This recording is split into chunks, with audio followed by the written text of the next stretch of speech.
What's going on, everybody? It's your boy C-Zar, and we are talking about Bitcoin. And I swear I was recording last time, but apparently not. I just made a whole video, and and I wasn't recording. I'm gonna make sure I'm recording now. I am. That sucks. But yeah, I literally just made a video. I'm gonna keep this one very short and sweet because I know what I want to say. Essentially, you guys, what we've done is we've been consolidating here for a little bit, right, on a daily perspective. From our daily closing lows here, I did not mean to use a ray, I meant to use a horizontal line. Daily closes here, we're finding support right at our previous areas of resistance. If we even bring it down to the lines itself, we're finding support right at previous areas of resistance, right at previous areas of support even, right? We consolidated up in this area before, but then we gave it back. Could this time be different? Things feel different. I think it will be different this time, man. If we look at our daily RSI, we look more bullish than we did last time, I must say. You know, we had some bearish divergence back here that played out. Clearly it played out. We don't have that here now. We've been living above the 50. We've been getting overbought, not getting oversold. We have higher highs and higher lows in the RSI. It certainly feels different to me. Like again, look at this, right? This is the last time whenever we were in this same kind of area, even like a similar amount of time as far as consolidation goes, but we went down.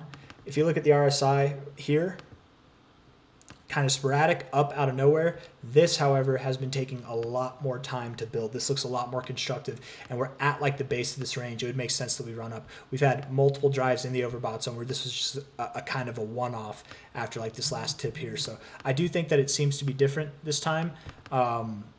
And I think that we will get different results. I made the very bold call at the beginning of the month and throughout the month that we would see new all-time highs by the end of the month, and I'm sticking with that. We're at 67.7 thousand right now. Our all-time highs, by the way, from the current price are about 9% away. Bitcoin can move up 9% in a 4-hour period, let alone a 4-day period. We have about 4 days left in the month. The monthly RSI looks very bullish. The weekly RSI looks very bullish, and the daily RSI just looks ready to go, man. We could go a little bit lower first, right? It absolutely could happen. We could find, you know, our higher low kind of right there, but we don't need to. We absolutely don't need to. I think it would be hilarious if we moved down, if we weren't at new all-time highs by the end of the month, and then the first week of November or even the second week, that's when we hit the new all-time highs. It's like I was right about the price. I just wasn't right about the timing. That happens all the time. But I'm not worried about it, man. I'm not worried about being right or wrong about this. I still feel like even if I'm wrong, even if we don't see new all-time highs by the end of this month, hold on. Even let's see. Oh yeah, I do. You're right. We have to do that. I'll get that done here in a second. Lost my train. Even if we're not at new all-time highs by the end of this month, I still feel like I made a good call, right? I could be wrong that we're not at new all-time highs, but the urgency, the very bold call that I made down here saying that we'd be at new all-time highs by the end of October, at the very beginning of October, at the low range of this month, when everybody was saying Bulltober, Uptober is dead. Everybody called for Uptober to happen. It's going to be a red month because of that, right? How many people here gave up on Uptober?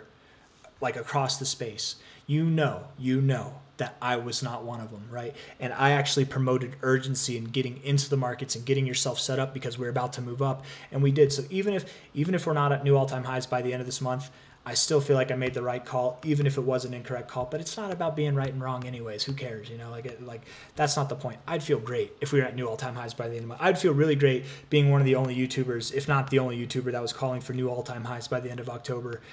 I'd feel great being right about that, but it doesn't matter. It really doesn't matter. And here I am just talking about myself, my own vanity, whatever. We're at 67.7K. We're soon approaching new all-time highs, whether it's this week, whether it's next week, whether it's the week after, whether it's today. It's happening soon. You guys, we're on the road to glory. From a high to a low perspective here, this is what we have to look forward to over the coming weeks and over the coming months.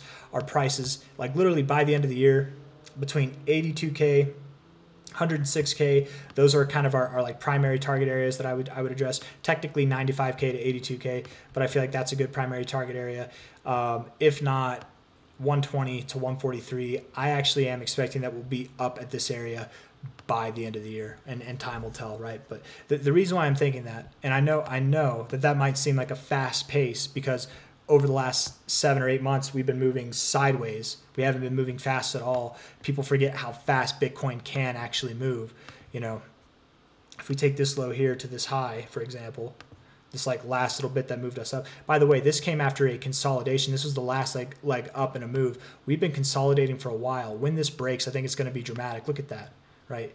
And I'm not measuring it from the low. I'm measuring it from the breakout of this move, because I'm not measuring from the low here. I'm measuring from like when the move commences, and this move is going to commence when we break out. We might have broken out already, right? And if we have broken out already, we could put this, maybe put this right, you know, maybe right there. Maybe that's even fair. And still, that's well above 100K. And that would be at the beginning of December. Do we stop there? Could we continue higher? I don't know. But I'm just, again, that line is just drawn based off of this pace here.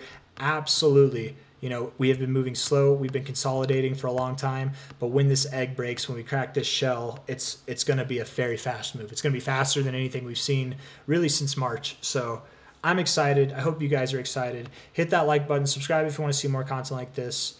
We'll be at new all-time highs any week now. I really hope it's by the end of this month. That way my pride can be a little bit fueled there. And if not, it's really not that big of a deal. We're soon approaching those numbers anyways. Anybody waiting, I've heard a couple people, and I actually responded to this this one comment on my channel. Somebody said, do you think we're going to see a pre-election dump? I answered them just like I'm going to answer you guys now. I think we already have. I think that's already happened. I think we already saw the pre-election dump, and it wasn't that intense. I don't think we're going to get anything. If you're waiting on lower prices, you guys, if you're waiting on prices below 65K, 66K, you're going to keep waiting. You're going to keep waiting until the next life, and even then, man, like it's just not going to happen. We're moving up. We're moving up. It's just a matter of time. I got nothing else to say. Take care, guys. I'll see you on the next one. Bye-bye.